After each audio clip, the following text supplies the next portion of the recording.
Hello all my dear friends. आज मैं फिर से आप लोगों के बीच एक बड़ा प्यारा सा टॉपिक लेके आया हूँ और ये उन बच्चों के लिए जो सीबीएसई से अपनी पढ़ाई कर रहे हैं, दैट मीन्स सीबीएसई बोर्ड वाले बच्चों के लिए क्लासेस होगी।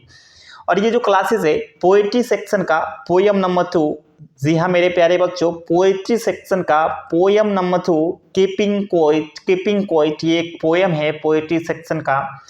और हम हर चीज़ इसमें समझेंगे। सबसे पहले हम इसके समरी को जानेंगे एकदम with proper line by line Hindi explanation के साथ, और बड़ा मज़ा आने वाला है। ये जो कीपिंग क्वाइट ये जो एक पोयम है, नरेटर ने बड़े बेहतरीन तरीके से इसे कंपोज किया है और बेशक हमें पढ़ने में बड़ा मज़ा आएगा, इस क्लास को करने में बड़ा आनंद भी आएगा हमें। लेकिन मैं उन बच्चों से विनती करना चाहता हूं जो सीरियसली पढ़ना चाह रहे हैं, और जो सीरियसली पढ़ रहे हैं वो अपने जो बड़े अच्छे आपके मित्र हैं ना, बड़े अच्छे दोस्त हैं जिनका आप भला चाहते हो, उन बच्चों के साथ इस क्लास को शेयर कर दीजिए ताकि उनका भी भला हो जाए और आपका तो हो ही रहा है। मेरे प्यारे बच्चों, बिना समय लिए हुए चलिए आइए हम लोग आज की क्लास को स्टार्ट करते हैं। जो ये प्यारा सा टॉपिक है पोइट्री सेक्शन का poem number 2 keeping quiet, my dear friends, keeping quiet. So चलिए चलते हैं क्लास के तरफ। अब ये देखिए ऊपर आपके स्क्रीन के ऊपर एक पेज खुला है और उस पेज में है समरी, दैट मीन्स सारांश। जी हाँ मेरे प्यारे बच्चों, समरी दैट मीन्स सारांश। और ये सारांश मतलब हर चीज़ों को मैंने कोशिश करी है कि जितनी इजी लैंग्वेज में हो सके ना, इजीली मैं आप लोगों के सामने रख सकूं चीज़ों को और इजीली एक्सप्लेन कर सकूं उस चीज़ों को, ताकि आपको भी समझ में आए। और जब आपने एक बार सीख लिया ना, एक बार समझ लिया ना, तो आपको इन फ्यूचर कभी भी दिक्कत नहीं होने वाली है। अब ये लिखने के लिए भी कोई देगा ना तो आप लिख दोगे इस तरीके से, इस तरीके का लैंग्वेज इसमें मैंने यूज़ करी है मेरे प्यारे बच्चों। सो आइए सबसे पहले हम ये जो कीपिंग क्वाइट चैप्टर है इसके ऑथर के बारे में जान लेते हैं कि इनके ऑथर कौन है, इसे कंपोज किनके द्वारा किया गया है, इन्हें लिखा किनके द्वारा गया। सो मेरे प्यारे बच्चों आइए चलते हैं, देख लेते हैं। पैब्लो नेरूदा के द्वारा ये प्यारा सा चैप्टर लिखा गया है, पैब्लो नेरूदा के द्वारा लिखा गया है।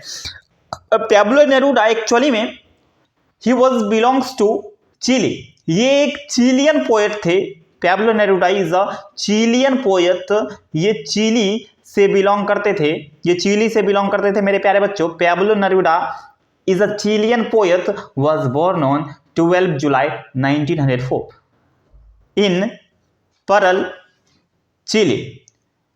अब पैब्लो नेरूदा का एक चिलियन पोएट थे, चिलियन कवि थे। इनका जन्म 12 जुलाई 1904 ईस्वी को हुई थी इन परल। परल एक जगह, एक सिटी है, चिली कंट्री का एक सिटी है परल, उस शहर में इनका जन्म हुआ था। And died on 23 September 1973 in Santiago, chilli.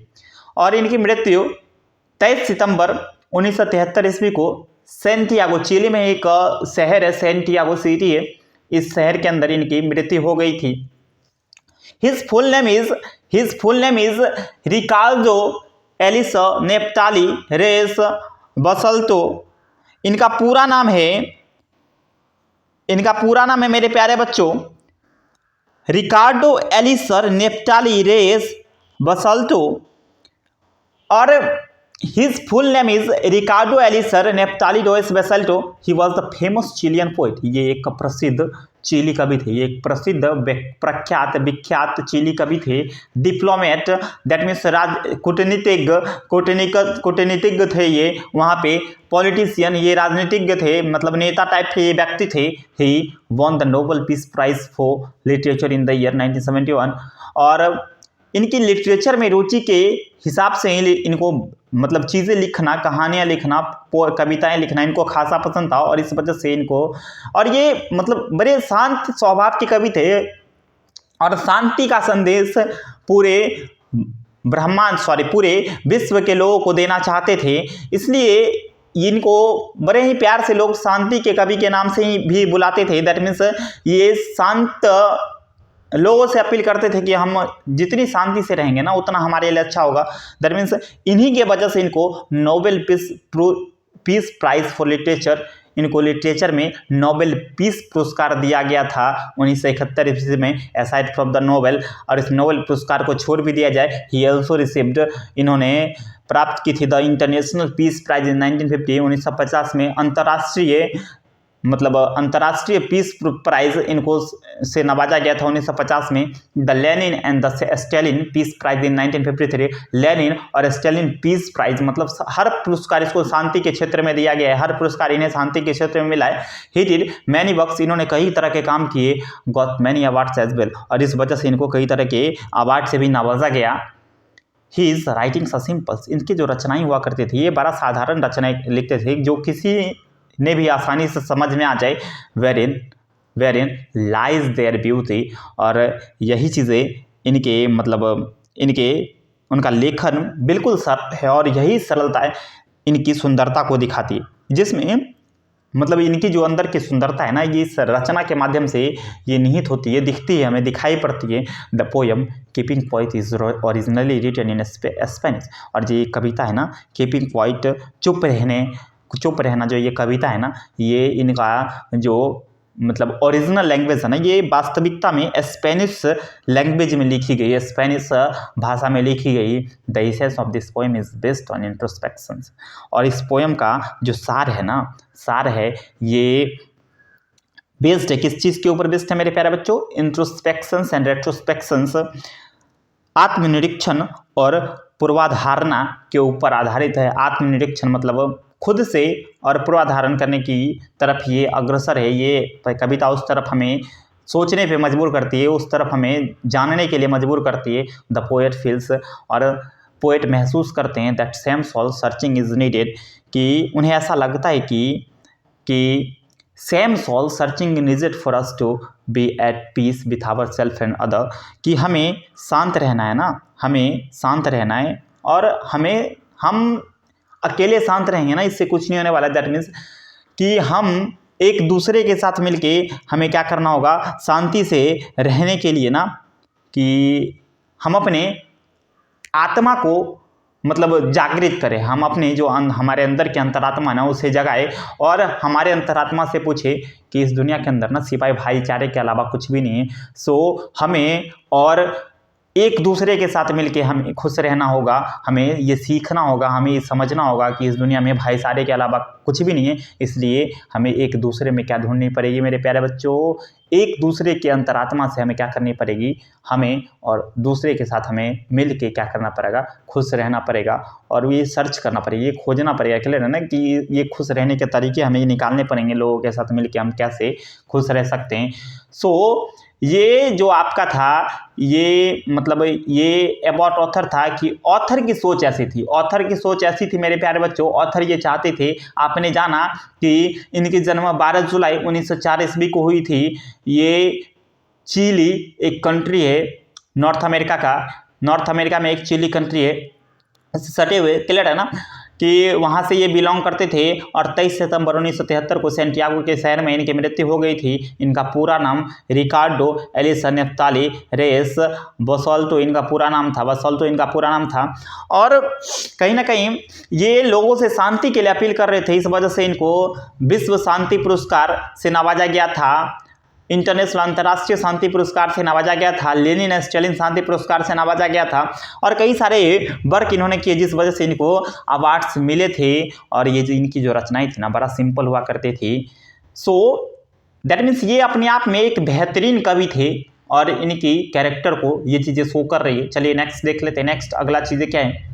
अब ये एक्चुअली में इस पोएम की इंट्रोडक्शन क्या है, इस पोएम के माध्यम से कवि कहना क्या चाहते हैं वो पहले हम समझ लेते हैं, क्लियर है ना, कि एक्चुअली में इस पोएम लिखने का महत्व क्या है, मतलब क्यों कवि ने इस तरह की कविताओं को लिखना सही समझा। तो आइए हम जानते हैं कि the poem Keeping quite composed bye Pablo Neruda, जो कविता है कि चुप रहना, ये कविता पैब्लो नेरुदा के द्वारा लिखा गया है। In this poem he is discussing the need of maintaining peace and silence. इस कविता में कवि डिस्कस कर रहे हैं the need of maintaining peace and silence, कि शांति और चुप, मतलब शांति और मौन बनाए रखना हमारे लिए इतनी आवश्यकता, आज हमारे लिए इतनी आवश्यक क्यों है? शांति और मौन रहना ही हमारे लिए इतना आज के समय में आवश्यक क्यों है? This poem was written during 1950s। और ये जो कविता है ना, ये 1950 में लिखी गई थी। वो एक टाइम था, उस समय लिखी गई थी, time when the world had suffered a dead war, जिस समय पूरी दुनिया एक मृत्यु युद्ध का सामना करना पड़ रहा था। जिस समय पूरी दुनिया को, जब दुनिया मतलब एक मृत्यु युद्ध को से मतलब गुजर रही थी, उसका सामना कर रही थी एट दैट टाइम। और इस समय the poet too has experience the rebirth, कवि ने भी उस समय इस मतलब रीबर्थ को, इस फटकार को, इस मतलब इसका सामना किया। और इन्होंने इससे अनुभव इनको मिला कि एक्चुअली में